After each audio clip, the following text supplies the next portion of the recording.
Hey, everybody. Welcome to the 7th annual Blue Plate Awareness Luncheon. It's been 20 months since we all were together. We're back. Woo! Thank you. It's so good to see your faces, other than in a little Hollywood Square box. You know what I mean? Some board members I just met personally for the first time, right?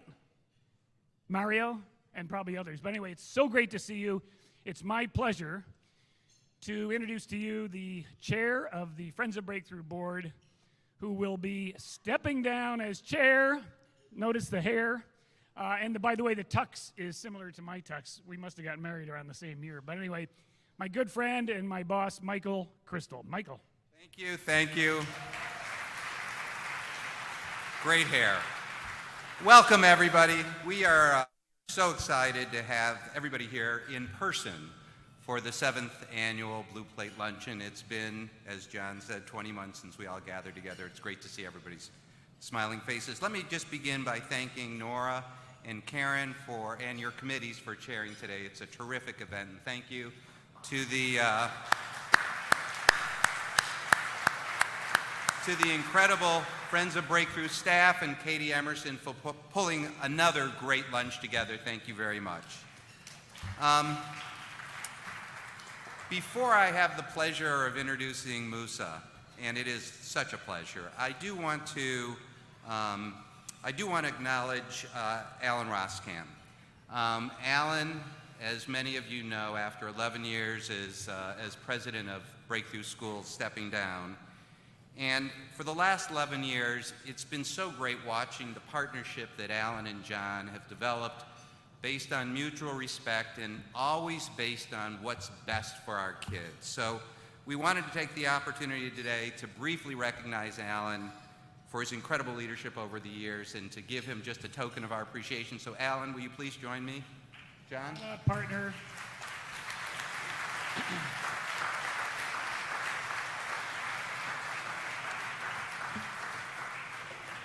So we all know you're an Indian fan, so one thing the Indians decided to do was give you 4 field box seats for any game for the rest of the year that you can work out, so that's that. Okay. All right. I'll stand. But that's not all. This is the Blue Plate Awareness Luncheon. And for the first time in history, Alan, we are presenting you with the Blue Plate Special. Breakthrough. And not only one, but there's 4. But I figured I would just show you this, so when you have Peg and me over every Friday night for dinner, you'll use the Breakthrough plates. Okay? So that's yours. My friend, it's been a pleasure working with you for 12 years. Thank you. And the rest of them.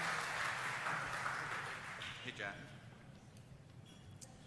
You know, when we first envisioned ePrep and Breakthrough after that, We envision creating opportunities for families in the urban core to have an excellent choice of schools that they can send their kids to. We envisioned these students going to a four-year college and coming back to Cleveland and giving back to the community and eventually getting back involved in Breakthrough. And we are so excited that we've created this great group of alumni who are currently involved in Breakthrough. And one of these is Musa Hakim. I believe Musa is going to share his journey with you, and I don't want to step on his story. So without further ado, let me just introduce an alum of whom we are all so very proud, Musa Hakim.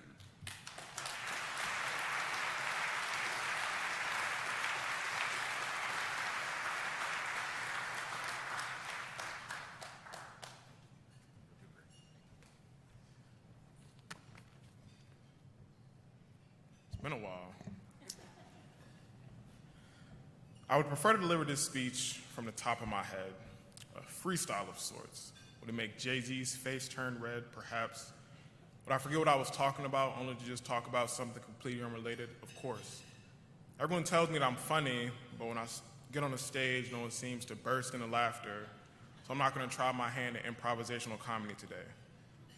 Instead, I decided to sit down and write what I would say, because I wanted to make sure what I said today meant something to every person that heard it.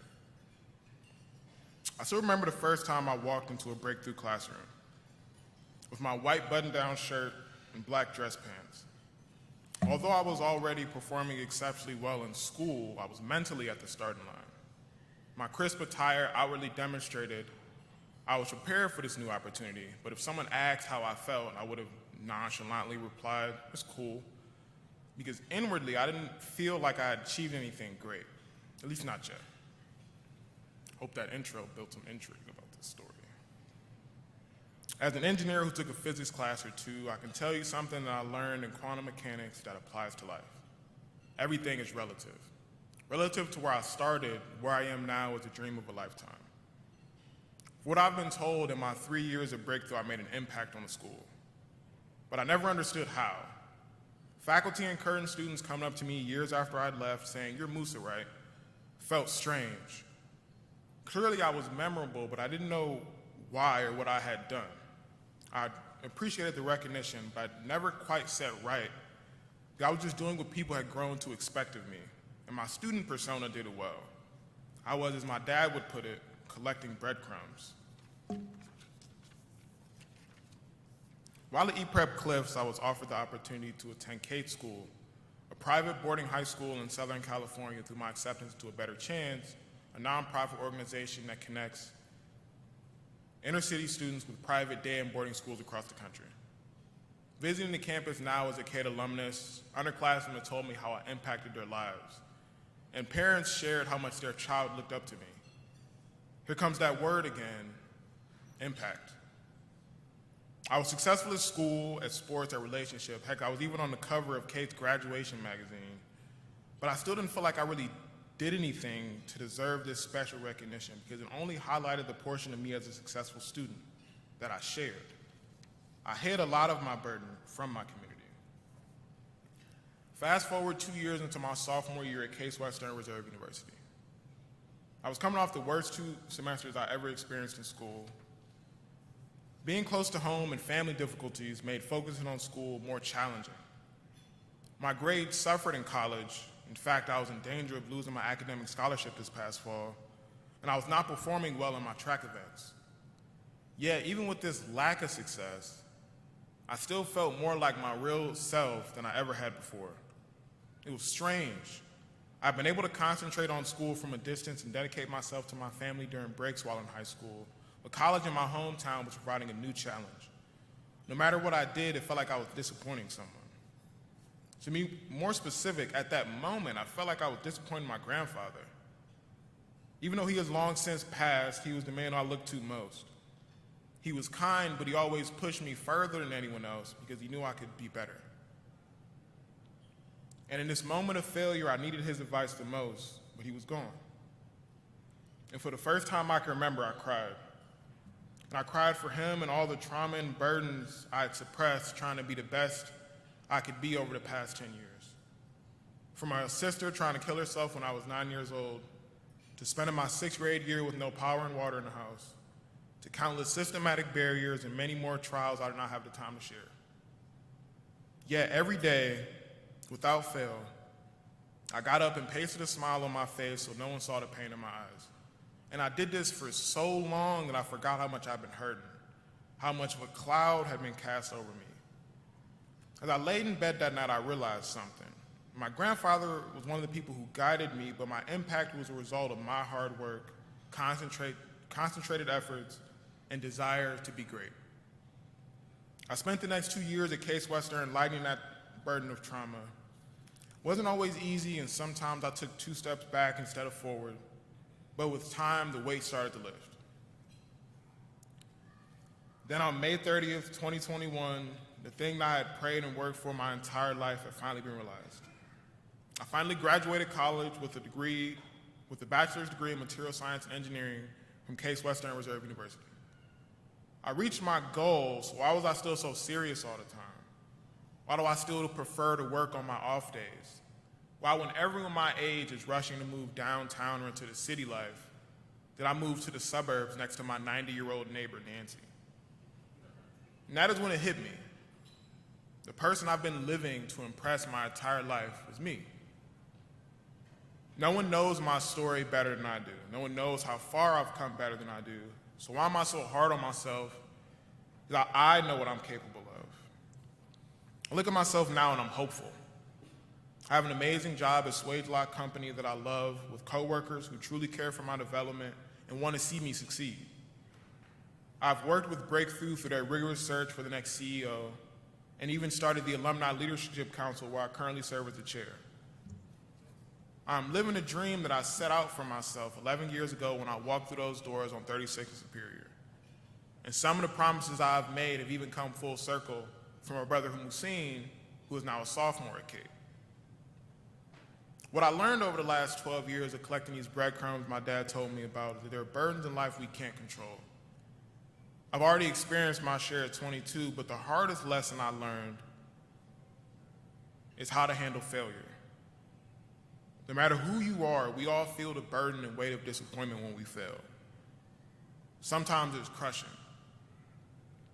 Mine was compounded by the guilt of almost $500,000 worth of scholarships invested in me, and most of all, the people who believed I was worth it. And I felt like I let them down. Luckily, feelings are only meant to be felt, and they do not control your fate. No matter what burdens I carried, I always worked hard. I could still work hard to define my legacy.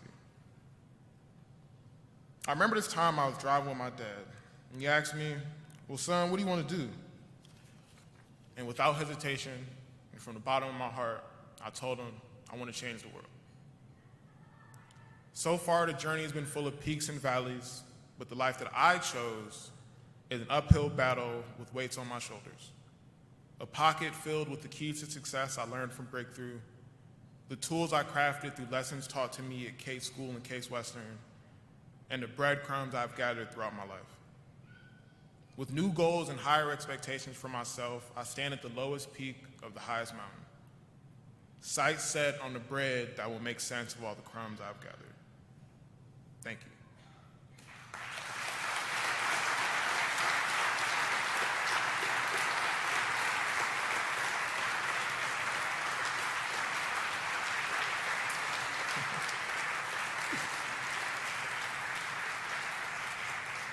It is now my privilege to welcome today's keynote speaker, Nina Reese. Nina Reese is the president and CEO of the National Alliance for Public Charter Schools, the leading national nonprofit organization committed to advancing the charter school movement. Since her arrival in 2013, Nina has enhanced the organization's stature in Washington, D.C. by deepening relationships with members of both parties in Congress, multiple presidential administrations, and across nonprofit and advocacy spaces. She is a Farah Aspen Fellow and a member of the Aspen Global Leadership Network. A native of Iran who immigrated to America at the age of 14, Nina earned her undergraduate degree at Virginia Tech and a master's at George Mason University. She now lives in McLean, Virginia with her husband and daughter. I'm privileged to announce Nina Reese.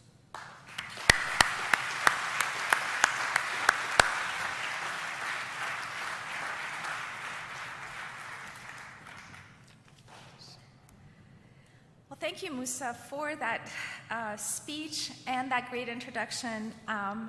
John, you should never have people like me go after Musa. It's like, that was amazing. Thank you. I also want to take a minute to thank Nora and Karen for co-sponsoring this great luncheon. It's my first time out here, and I'm just thrilled to be out of Washington, D.C. and into the real world for a change. And to Katie Emerson for handling all the logistics and questions one gets after not having traveled since February of 2020. So thank you, Katie.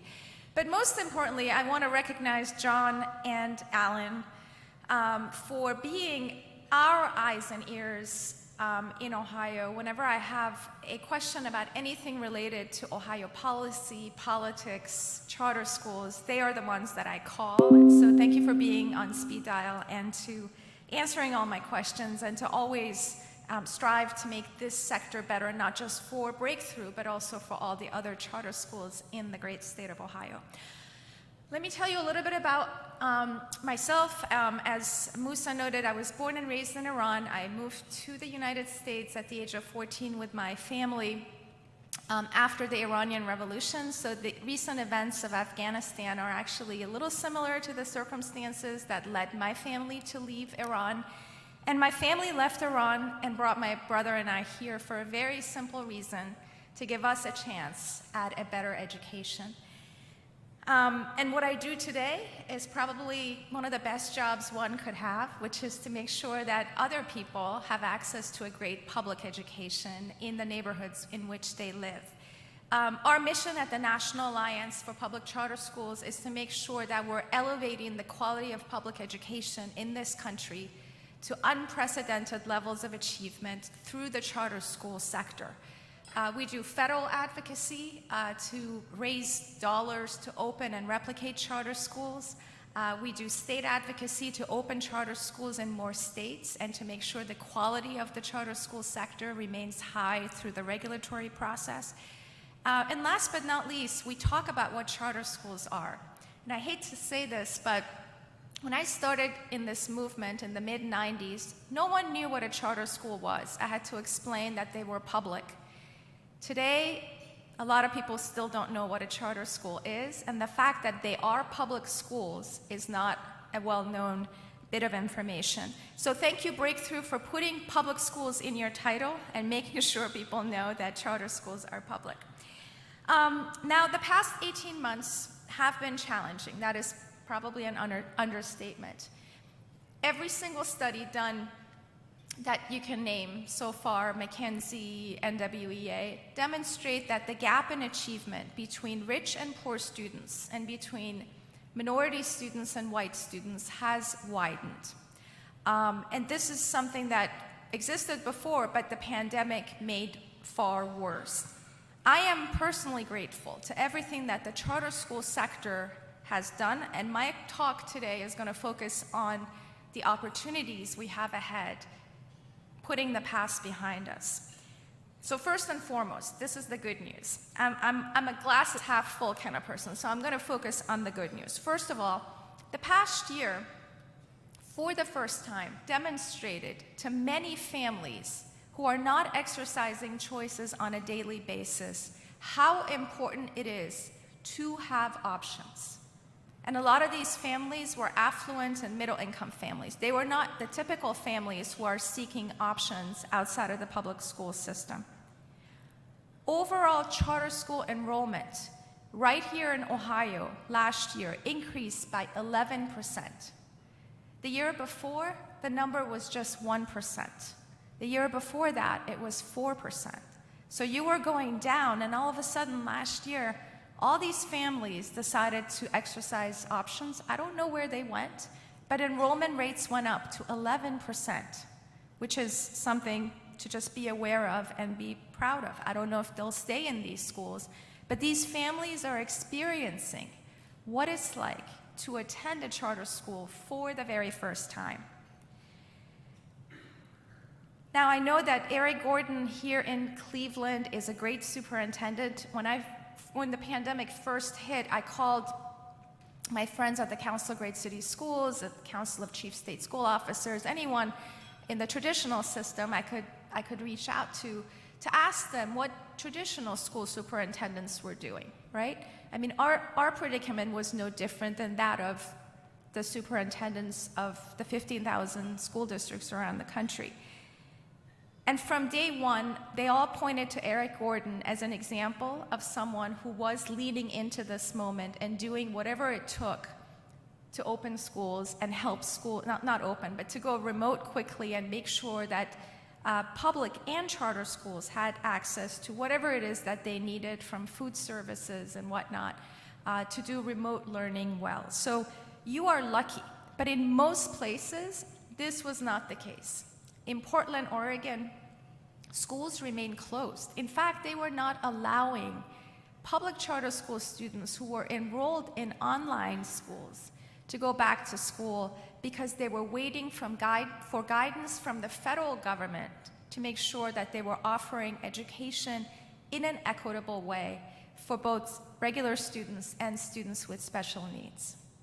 In many communities, I live in Fairfax County, although my daughter goes to an independent school in Washington, D.C. In Fairfax County, they did not have the medium in which they could do remote learning. The day they went remote, the whole system crashed. This is one of the most well-funded school districts in the country, and they didn't know how to do this effectively.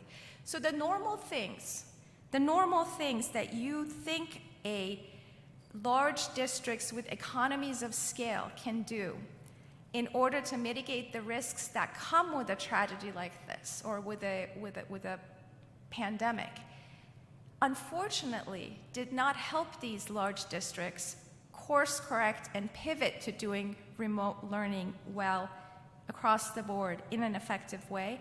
And that has a lot to do with the bureaucratic nature of the system. Unfortunately, the relationship with the teachers' unions does not help, but in many instances, the rules and regulations from the federal government down on inhibited a lot of them from thinking quickly and effectively to serve the needs of their customers. By contrast, this was the story of the charter school movement last spring.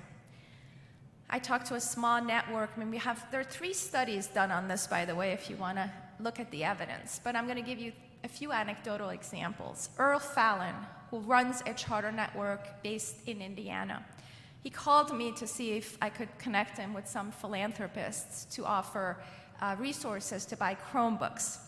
And he said, look, I don't know who's going to tell me what to do when, but I have made grab-and-go packs available and homework packets available for any family who wants to come pick them up. If they don't pick them up, I'm going door to door and dropping them at their house. This was a network that didn't have resources to offer Chromebooks overnight. Uncommon Schools, KIPP, Success Academies, Achievement First. These are the networks primarily in the Northeast corridor of the country.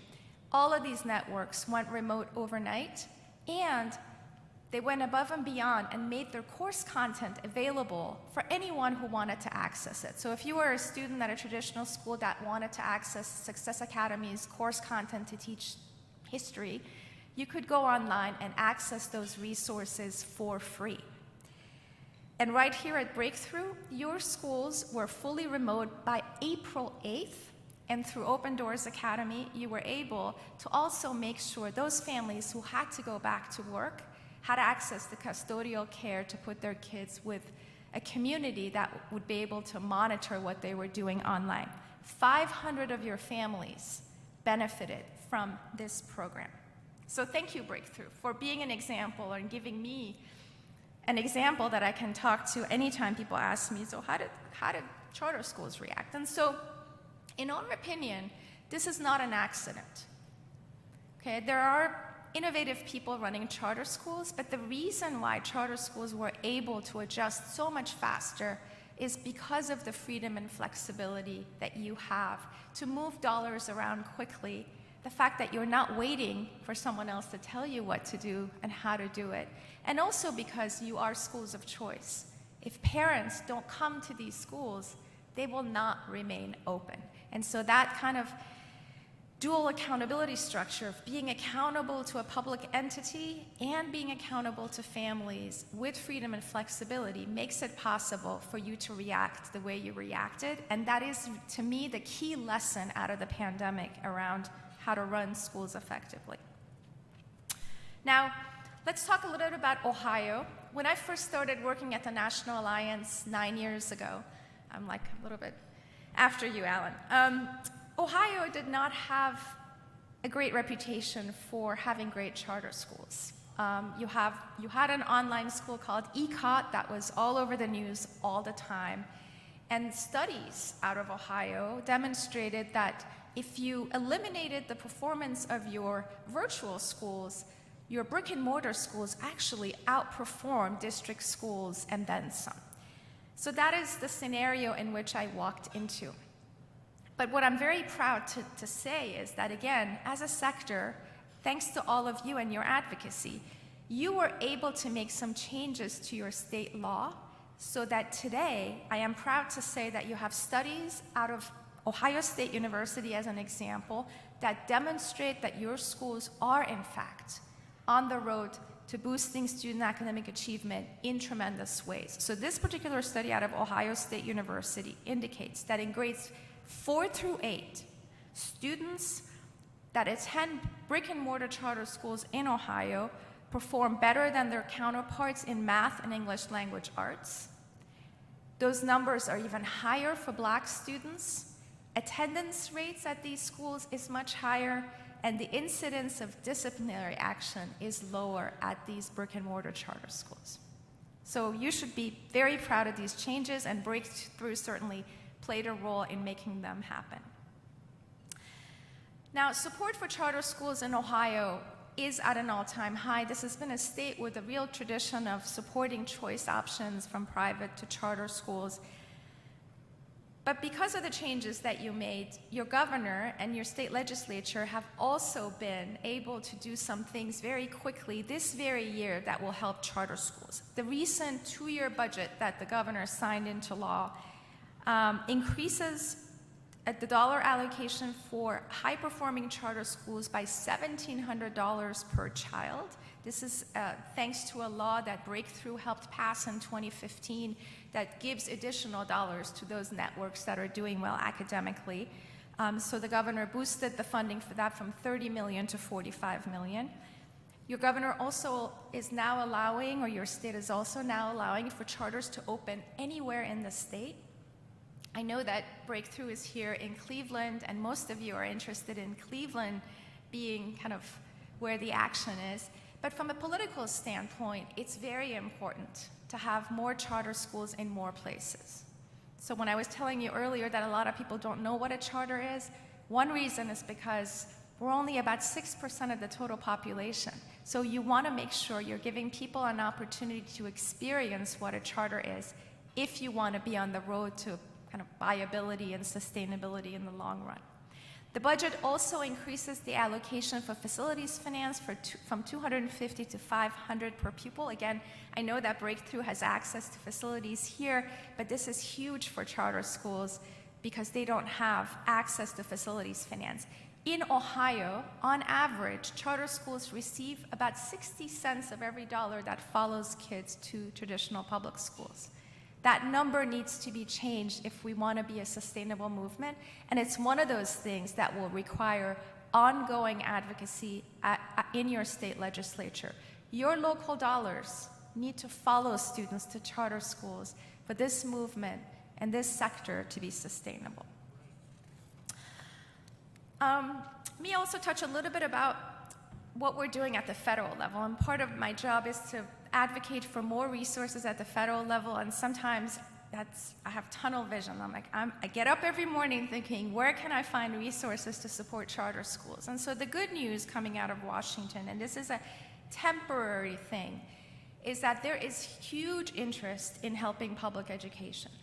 Last year, when the pandemic first hit, the Trump administration and Congress passed $13.5 billion in funding to help support public education. Charter schools at public schools also benefited from that.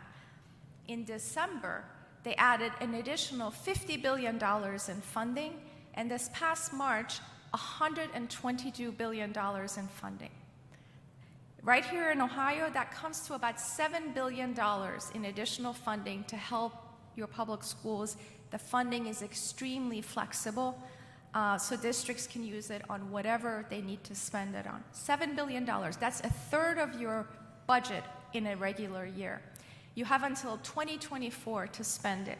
This is a lot of money, and it involves, so again, it's gonna dry up in 2024. It's good to have it, but you have to be vigilant and cognizant of the fact that whatever you do with this money needs to put you on that road to sustainability, and that we're able to demonstrate that we did more with this than other districts and conceivably your competitors in the charter space. So that's for the good news. Let me talk a little bit about the challenges we have at the national level. Now, I don't know how many of you are involved with advocacy at the federal level, but this is where we need your help. One of the things that I'm extremely proud of when I came to the National Alliance 9 years ago is to increase the amount of money that's available at the federal level to open new charter schools and expand effective ones. And the reason for that is because when you are a new charter school leader, you don't have access to any funding until you have enough students and seats and money starts to come in to support your schools. So unless you have your own bank account or you're connected to a for-profit or nonprofit network, most of the innovators in this space don't have money to pay themselves a salary, to do a strategic plan, to buy books and tables or a bus. So one of the programs that President Bill Clinton signed into law with bipartisan support in the late 90s is a program called the Federal Charter Schools Program. And this program has supported the growth of at least 60% of the charter schools around the country. And I believe here in Ohio, the state has received at least $252 million in support to grow charter schools, and Breakthrough has received about $8.6 million to replicate your schools. So when this administration took office and when we have now Democrats controlling both houses, there was a huge commitment to equity and diversity, right? So we went to them and we said, look, you have to make sure there's more money in this program. So when I came to the National Alliance, there was $254 million in this program. We now have about $440 million. My goal was to hit $500 million in funding. So we went to them and says, okay, this is your chance to really hit that equity thing out of the park with $500 million in support. Fortunately, the Biden administration said, well, 440, let's just level fund it. We take that. But the House Democrats decided to shave us by 10%, bringing us down to $400 million, while increasing the overall allocation for every other program in their annual K-12 budget by 40%. Okay? So these are the moments in which I think, okay, so we have a movement that's led primarily by progressives. It is primarily serving people of color, people who this administration wants to support, people that the Democratic Party talks about all the time. But when it comes time to helping the very sector that a lot of them are helping create, the very sector that's serving a lot of low-income and minority students. Over 70% of students in charter schools are students of color. When it comes time to helping them, they stop and start to think about all the things that the charter school sector has not done well, instead of everything that has done well. Now, I've worked at the federal level, I've worked in think tanks. I know more about federal education programs than your average person, and I will tell you this. You name the program. This program is the most effective one, both at meeting the goals that it was set out to do in federal statute, in terms of meeting the demand on the ground, and most importantly, in terms of doing what it's supposed to do and getting out of the way instead of continuing to fund general operations in perpetuity. So we're taking this cut pretty seriously, and we need any and all of you who have relationships with members of Congress to please advocate to reinstate the cut, at least bring it to 440, which is where President Biden's budget is, but ideally strive to grow it to 500 million so that anyone who wants to open a charter school can access these resources. The other thing that the House Democrats did, which quite frankly took us by surprise, was add language that would, in essence, prohibit any charter school from contracting with a for-profit management company. Now, I know that's a thorny issue, and we can have the discussion about some of those entities on a different day. But the way the language is written, it would, in fact, be subject to interpretation by bureaucrats at the Department of Education. And it will involve basically a charter leader's ability to conceivably contract for food services, for back office HR services. And what I like to tell anyone who's willing to sit down with me to talk about this, that the ultimate goal of those who put this language in place is not about getting rid of for-profits. It's about getting rid of any and all outside control and management of charter schools by an entity that's not a school board, which runs completely counter to everything that the charter sector is about and something that we need to be cognizant of. Those who oppose charter schools are not saying get rid of charter schools. They're saying add more transparency, add more accountability. And these are buzzwords that we support, but the sorts of things they're adding would in fact diminish your ability to contract with who you think is best to contract with. We don't like to give away any of our autonomy and flexibility in the name of anything that they name. So we are taking these two things really seriously. If anyone in this room is willing to help us, please let me know, let John know. You have some pretty powerful and important members in Congress. The new member, Chantel Brown, who's taken over Marcia Fudge's seat, is hopefully going to be an ally. In Columbus, Joyce Beatty is the chair of the Congressional Black Caucus. We want to make sure that she knows about charter schools. Again, you're in Cleveland, but you have friends in Columbus, so we need your help. The more we can make sure that people are hearing from their constituents, the better off we are. Gone are the days where you can just hire a lobbyist or rely on one organization to do this work. We now have 3.3 million students in charter schools, 7,500 charter schools around the country, 45 states with charter school laws. We've been doing this for 30 years. This is no longer an experiment. This is here to stay. And we have to make sure that those who represent us understand what it is, what it's doing, and why it's important to support it. And so, in closing, I want to leave you with a few kind of thoughts about the future of public schools and the role that Breakthrough and networks like Breakthrough play. First of all, I visited a school yesterday with John. It was wonderful to see kids and teachers, and everyone was just, all the classrooms were packed. It was fantastic. So we need to make sure that the return to in-person schooling is meaningful and seamless and great. I don't know when the next, Delta variant, I don't know what's going to happen with the Delta variant or when the next variant is going to come, but we do know that disruption is going to happen at least this school year, and we need to be ready to respond much faster than we did before, and to make sure our students are ready to adjust, our teachers are ready to adjust as things happen. But more importantly, I also think we need to take the lessons from COVID and the additional funding that's coming our way to really reimagine the classroom of tomorrow. In the same way that the terrorist attacks of 9/11 reshaped how we deal with safety in airports, in the same way that Parkland reshaped how schools deal with school shootings, this is our new normal. We need to make sure that our education is taking place or able to take place anytime, anywhere, and done so in a safe way. Third, testing and accountability. Now, states and districts are all over the place on whether they think testing needs to take place. I don't know if your state has asked for a waiver, but I do know that every charter school is accountable by its authorizer for academic achievement. We need to make sure our students are tested and that we are no longer admiring the complexities of this achievement gap that's widened. Our kids are resilient. They are ready to learn, and they will learn. With the additional dollars we're getting from Washington, we should be able to close this gap and put them on the right track. And last but not least, we talked a little bit about this last night at dinner, the importance of mental health support. This is one of those issues that was kind of coming up a little bit in the context of trauma-informed education before the pandemic.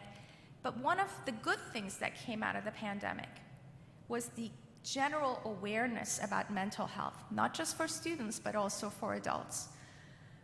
So I believe that this is our time to make sure we have those mental health workers in every school, and that it is just as easy to access a mental health support provider as it is to access a school nurse without any stigma. So with that, thank you again for having me. Thank you for all the work that you guys do at Breakthrough. Thank you for your leadership and support. Thank you for showing up. And I would love to entertain any questions if you have any, and hope you will stay in touch. Thanks.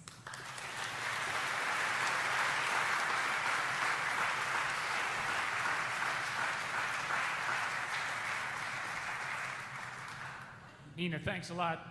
We have a couple of mics here. Katie's got one, I've got one. Nina will be happy to answer some questions, so raise your hand and I'll come over and grab them and give you a mic, or I'll meet you halfway. There we go. Hi, thank you for nice remarks. I'm in the middle of reading Ava Moskowitz's memoir. You know her and her story? Oh, yes. Yeah, yes. okay, great, yeah. So my question is it that difficult all over the country as she's experienced in New York, all the horrible things she's had to go through? Oh my gosh, I don't know how much time you have, but so Eva was a former city council member, and she takes her job very seriously. The minute she started running a charter school, she knew that she would have some fights on her hands. So she trained her parents early on and told them that they would have to show up when she needed them. She's been able to mobilize them at a moment's notice to lobby state legislatures and governors.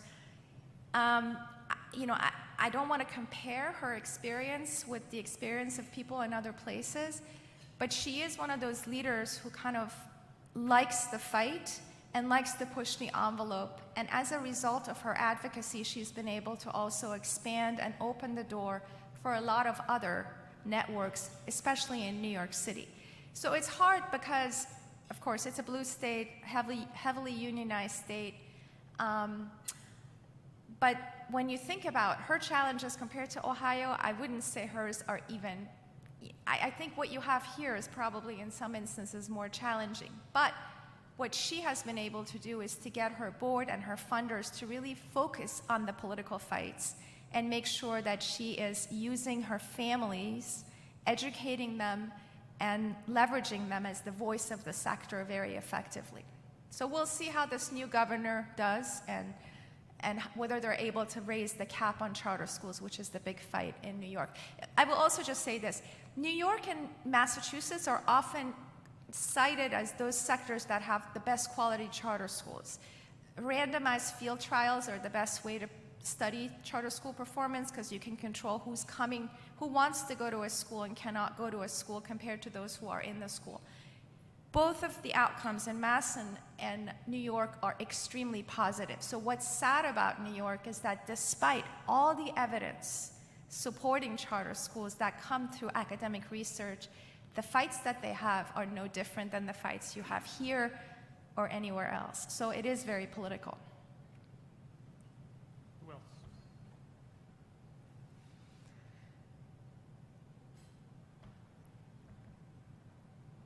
Don't be shy. Okay, here we go. Hi, my name is Earl Walker. I'm with Park Place Technologies.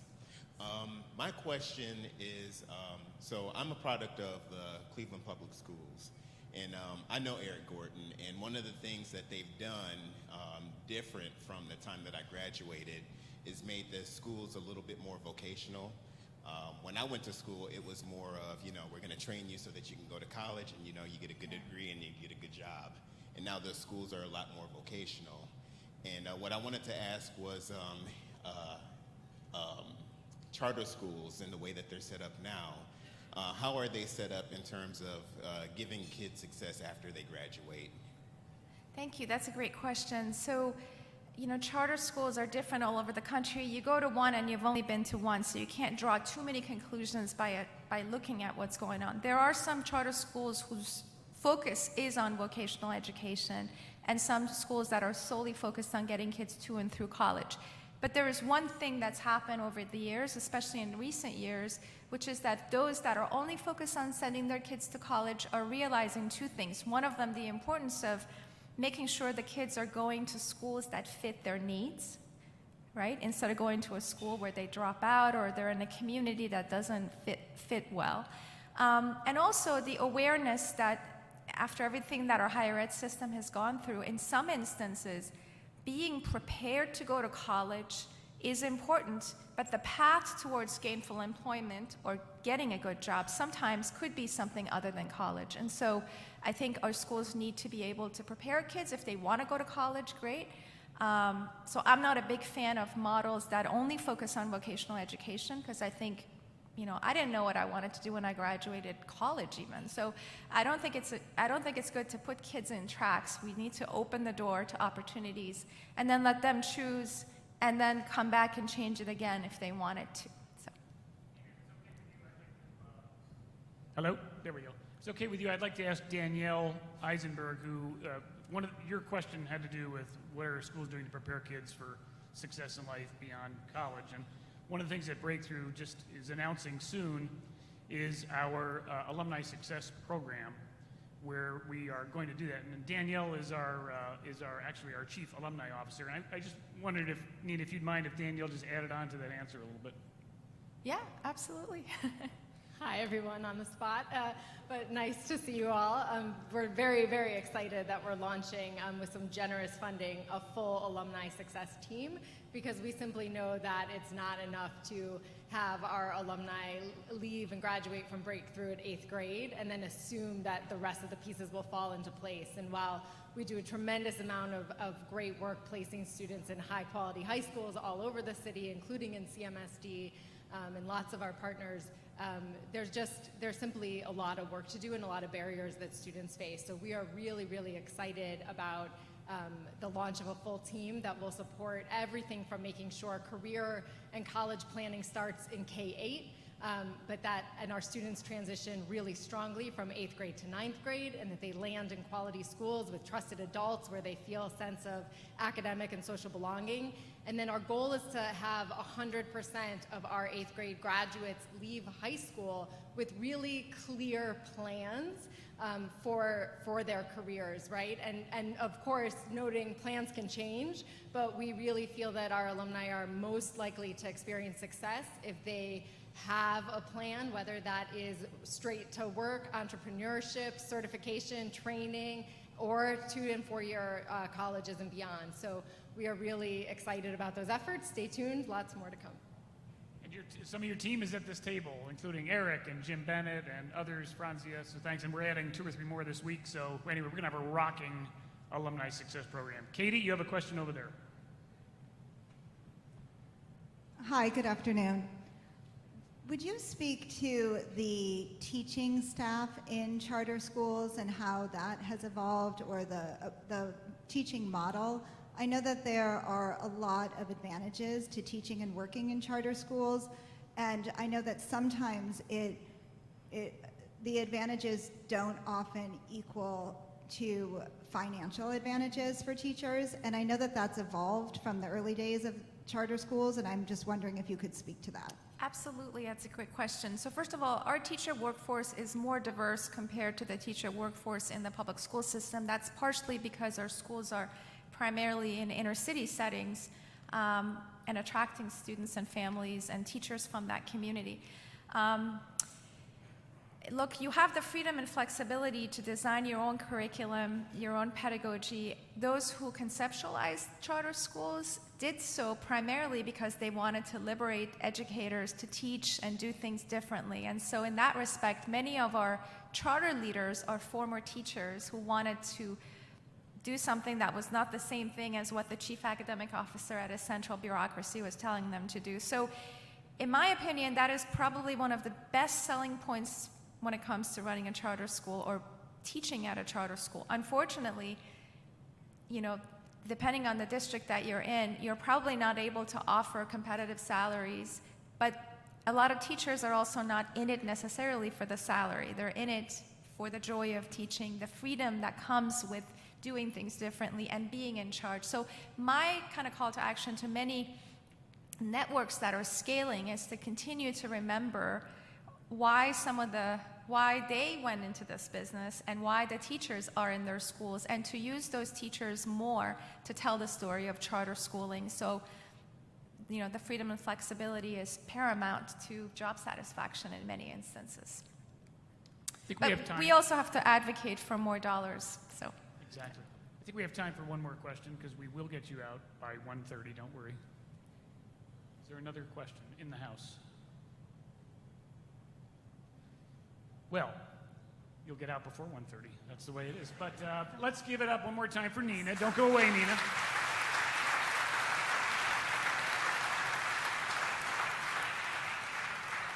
I said, don't go away, Nina. I have something for you.